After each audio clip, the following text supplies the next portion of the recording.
Hey guys, I'm Dov, and today I'm back with more Total War Warhammer 2 online action.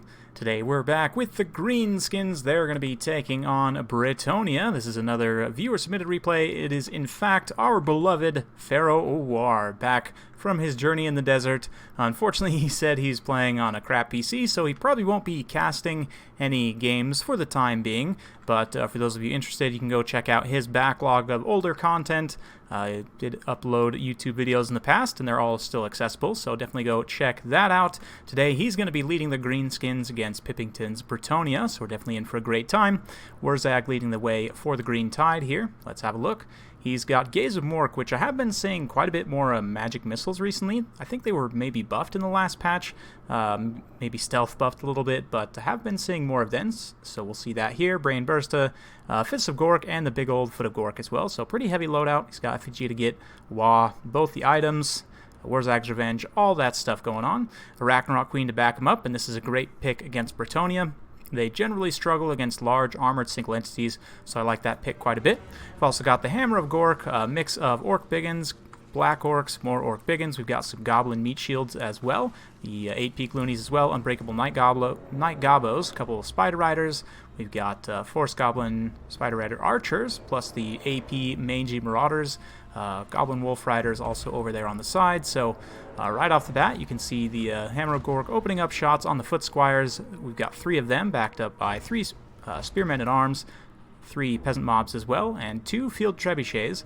We've got Companions of Quenelle and 2 units of Grail Knights, as well as King Luin Leoncoeur, and of course a Damsel with Lore of Life. Looks like she's got Shield of Thorns and Earthblood, so no regrowth. Very interesting.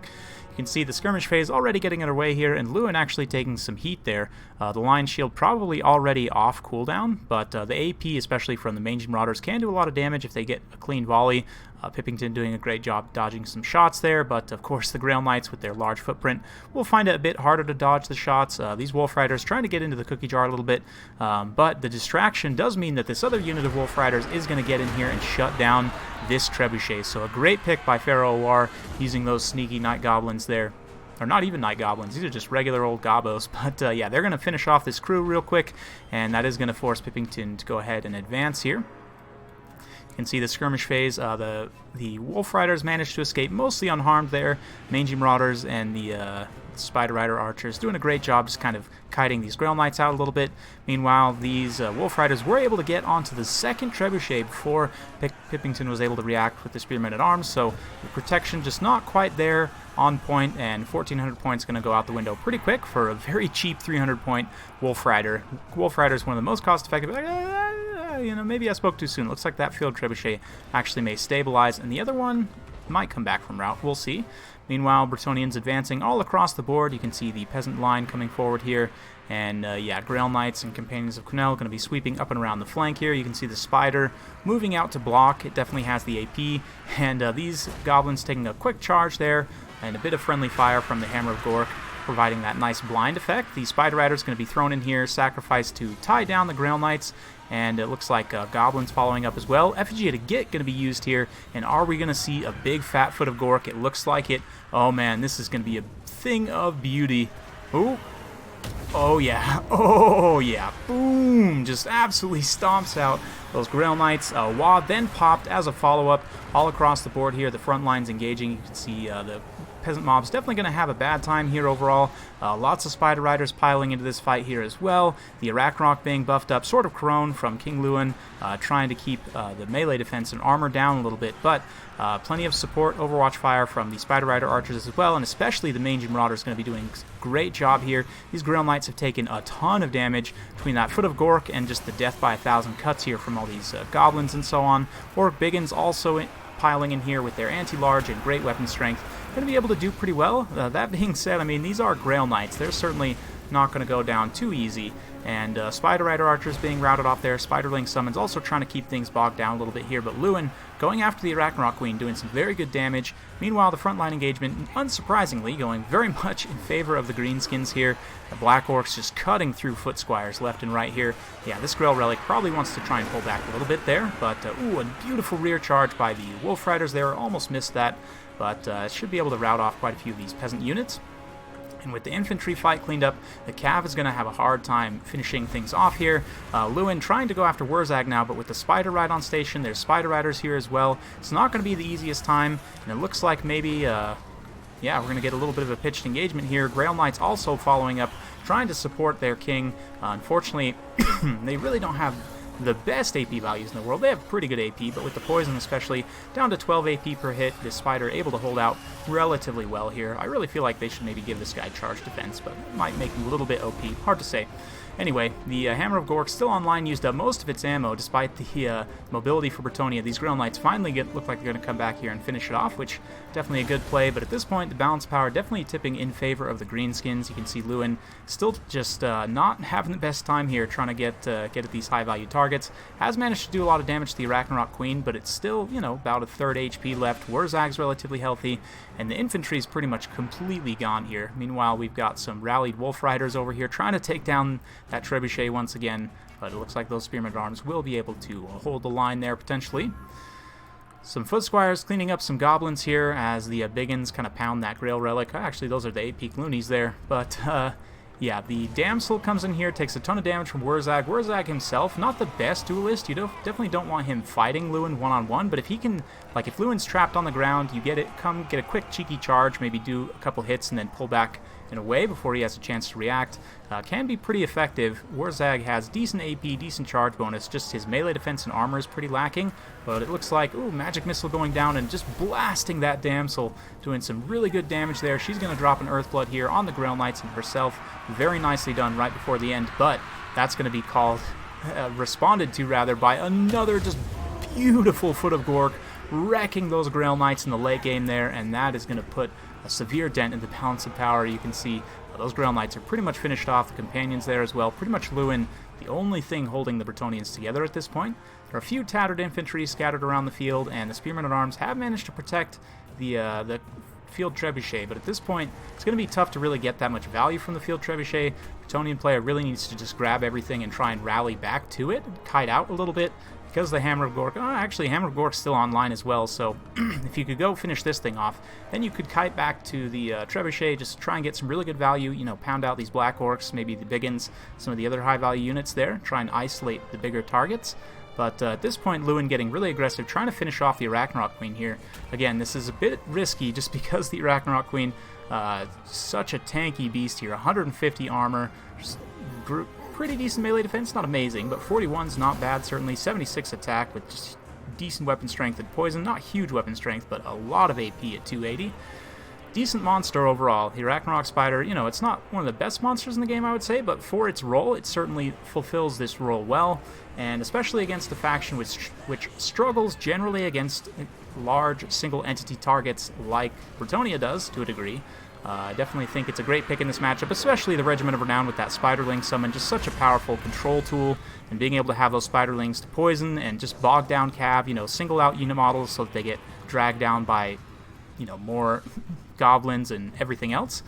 Definitely a very effective strategy here, so you can see last engagement. We're going to fast forward just slightly a little bit here as what I was saying is more or less coming to pass. It does look like, though, the Wolf Riders still just hanging around in the backline being annoying. Pharaoh War's done a great job with these Wolf Riders here, shutting down that Field Trebuchet once more. So, yeah, looks like another Gaze of Mork actually blasting that Damsel, actually shattering her. And so no more healing for Bretonnia. Lewin's pretty much at his healing cap anyway. There's not really that many great targets. There's really just a few tattered units of Spearmen and Lewin at this point. So yeah, you can see the Grail Relic getting eaten up by the Mangy Marauders here in melee. I have to say, I really like the Mangy Marauders color scheme. That kind of tan wolf looks really nice. But Spider's going to come in here. Lewin tries to dive Wurzag, but the Spider immediately just going to turn, put a pound town on him. Looks like Sword of Corone goes down. Wurzag does take a few decent hits there, but at this point Lewin's going to be surrounded. Biggins and Black Orcs all getting hits on him. He's having a hard time getting back up in the air. The Spider probably getting a couple good hits as well. And these men-at-arms not going to be able to hold their leadership with the Grail Relic having been finished off there. They're immediately going to get terrified, and that'll be army losses. So very well played to both players. Hope you guys enjoyed watching that one. A fun matchup, Greenskins versus Bretonnia. Definitely one that can go a lot of different ways. And for the Greenskins, I absolutely love the pick of the Arachnarok Queen in this matchup. With Wurzag and some other good tools, you can really control the pace of enemy heavy cavalry and try and dictate favorable engagements. Plus, it's just hard for the Bretonians to take it down in general. I will caveat that with there's a build for Bretonnia I think that would probably be a bit more effective than what we saw here at taking down the spider. We'll go over that in just a minute here, but yeah, overall, very well played to Pharaoh. Great use of that Hammer of Gork as well. 145 kills on those Black Orcs, pretty decent. 88 and 84 on Goblins, you can't ever get mad about that. 115 for those Wolf Riders as well. Super cost effective, shutting down both the Field Trebuchets. Well, one took a little longer than the other, but at the end of the day, got them both done. For Pippington here, Grail Knights carrying some kills, unfortunately not quite as many as you would need. Foot Squires doing decently well, but the loss of the Field Trebuchets early on was pretty rough. The Grail Knights just kind of got outbodied here a little bit. And in terms of the build, I mean, the Arachnarok Queen is definitely going to be a tough piece to take on in this matchup from Bretonnia's perspective, so it is something you do need to take into account. And now in the recent patch, you know, flying units, the disengage bugs seem to mostly be fixed. They do seem to be a bit more effective. I actually have been using Royal Hippogriff Knights to very good effect over the last little while, so we're going to go ahead and grab some of them, and rather than going with Lewin, because I'm probably always going to be bringing a Damsel Caster anyway, I'm going to grab Albric. If we just quickly pull up another slot here with Bretonnia so we can compare the stats 1-to-1. If we grab Lewin up on there with everything, he's quite a bit more expensive, 600 points more expensive. He has more HP and better leadership. He has slightly better combat stats overall, but yeah, slightly higher weapon strength and slightly lower charge bonus actually. But he doesn't have the bonus versus large that Albric has, which is 30. Puts him up to 460, so against large targets he will technically have more weapon strength and more melee attack, because that puts him up to 80 melee attack as well against large targets. In addition, the charge bonus, the extra charge bonus, means that he hits really hard on the charge. Not to mention he's got the Spirit of the Tempest, 10% speed and 8% charge bonus, which will, you know, buff that up even more and make him a bit faster than Lewin is as well. Plus, that will apply to these Royal Hippogriff Knights that he will most likely be running with, so that'll buff up their charge bonus and speed as well. Plus, if he's supporting Knights on the ground, not to mention this minus 16 leadership from the Wrath of Manon can be used to terror route the Greenskins very effectively. So I really do think that Albric's going to be a pretty decent pick in this particular matchup. In terms of the spell selection here, I would say rather than bringing Shield of Thorns, because we don't have Lewin and we don't have quite so many perfect Vigor units, we are going to take the Regrowth instead. That's going to be able to replenish the Vigor of the Hippogriff Knights and Albric both, as well as give some good healing to them. And then in terms of the infantry force, pretty decent stuff overall, just having a nice balanced infantry force. Foot Squires will do okay against some Greenskins infantry, but they certainly will struggle against others. The Trebuchets, I like this pick on paper, but it's going to be tough to defend, I think, unless you go with a lot of cheaper heavy cavalry. Knights Errant, honestly, aren't terrible in this matchup, especially the Regiment of Renown with their Frenzy. They are quite decent here, I must say. I would probably take some Knights of the Realm as well. They can be pretty cost-effective with that anti-large, deal with boars relatively well, you know, help clear out a lot of the light cavalry. This is going a bit cheaper on the ground in terms of your cav. It's just going to allow you to, you know, counter the Greenskins' light cavalry a little bit better, because that's really one of the Greenskins' biggest strength. They don't have the best heavy cavalry in the world. Boar-Biggins are okay, they're really not great, but Wolf Riders, Spider Riders, super cost effective. Squig Hoppers can be very good in the right situation as well, so you really need to watch out for the kind of lower tier light cavalry for the Greenskins, and to take them on you really don't necessarily need the Grail Knights. As we saw there, they really can't take down the Spider very effectively either, so you might as well go all the way for the Royal Hippogriff Knights, who have the AP to take down the Spider. With the extra charge bonus from Albric, they can just they can deliver an absolutely devastating charge on that thing. And you know, I've been using it a little bit here and there. It's worked pretty well against Lizardmen, large monsters. I'd imagine it'd do well against the Arachnarok Queen also. Plus, it gives you another Terror Bomb option that you can run around and you know, terrify away different key units in the right situation. But yeah, something like this I think might be pretty effective. Let me know what you guys think in the comments down below, though. Hope you guys enjoyed watching. If you do like this sort of content, be sure to like, subscribe, hit that bell notification button, so every time I upload a new video, you'll be notified. Thanks again for watching. We'll see you next time.